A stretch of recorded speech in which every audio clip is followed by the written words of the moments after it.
શા માટે વારંવાર રાજુ કરપડા પર આક્ષેપો કરાય છે? શા માટે રાજુ કરપડાને બદનામ કરવા માટે સોશિયલ મીડિયાના પ્લેટફોર્મનો પહેલા ઉપયોગ થયો, પછી એઆઈ જેવા માધ્યમનો ઉપયોગ થયો?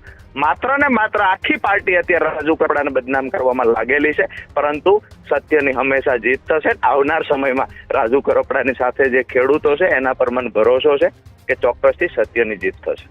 રાજુભાઈ, પાર્ટી છોડ્યા બાદ પહેલી ફરિયાદ તમારા વતી કરવામાં આવી છે તમારા જે પૂર્વ સાથી મિત્રો હતા તેમની સામે.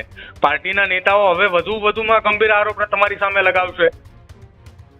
જે કોઈ આરોપ લગાવશે, જૂઠા આરોપો જ્યારે પણ હવે કોઈ લગાવશે, ચોક્કસથી હું તમામ લોકોની વિરુદ્ધમાં ફરિયાદ કરીશ. એક હદ હોય, કોઈને બદનામ કરવાની એક હદ હોય. મેં આમ આદમી પાર્ટી માટે લોહી પરસેવો રેડ્યો છે. આટલી વારમાં તો ભૂલી ગયા, પણ મને બદનામ કરવા પહેલા સોશિયલ મીડિયાનો ઉપયોગ થયો. ત્યાર પછી જે આખી ટીમ એક સુરતથી બેસાડવામાં આવી છે કે રાજુ કરપડા વિશે એલફેલ લખો, ફેસબુકના માધ્યમથી, ઇન્સ્ટામાં એલફેલ લખો, રાજુ કરપડા વિશે ગાળો લખો, રાજુ કરપડાને ગદ્દાર ચિતરવાના પ્રયત્ન કરો. આ બધું મેં સહન કરતો ગયો. જયારે મને ખબર પડી કે હવે તો ખોટા રેકોર્ડિંગો પણ ઉપજાવી કાઢવામાં આવ્યા છે, બની શકે દિવસ પછી ખોટા વિડીયો પણ લાવવામાં આવે એઆઈ ના માધ્યમથી. વિસાવદરની ચૂંટણી સમયે હું એનો સાક્ષી છું કે કોઈના ખોટા રેકોર્ડિંગ, કોઈના અવાજમાં ખોટા વિડીયો બનાવવા, આ બધું વિસાવદરની ચૂંટણી સમયે થયું છે.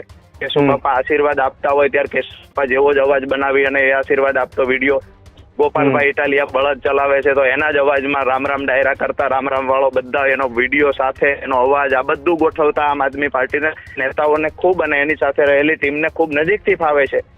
તો ક્યાંક ને ક્યાંક આ જે ટેકનોલોજીનો દુરુપયોગ થઈ રહ્યો છે, તો મને એવું દેખાયું છે કે મારી બદનામી કરવામાં આ લોકો તમામ હદ વટાવી ચૂક્યા છે ને હવે મેં મારી મર્યાદા ઓળંગી છે. આજ દિવસ સુધી હું મારી મર્યાદામાં હતો. હવે ચોક્કસથી જે કોઈ આમ આદમી પાર્ટી સાથેના સંબંધો હતા કમ્પ્લીટલી પૂરા થયા છે. હવે જે કોઈ મને બદનામ કરવાની કોશિશ કરશે તો એની સામે કાયદેસરની કાર્યવાહી કરીશ. અને હવે આગળના દિવસોમાં આમ આદમી પાર્ટીના જે કોઈ મારી પાસે પુરાવા હતા એ આજ દિવસ સુધી હું સામે નથી લાવ્યો. હવે સમય આવે બધું સામે આવે.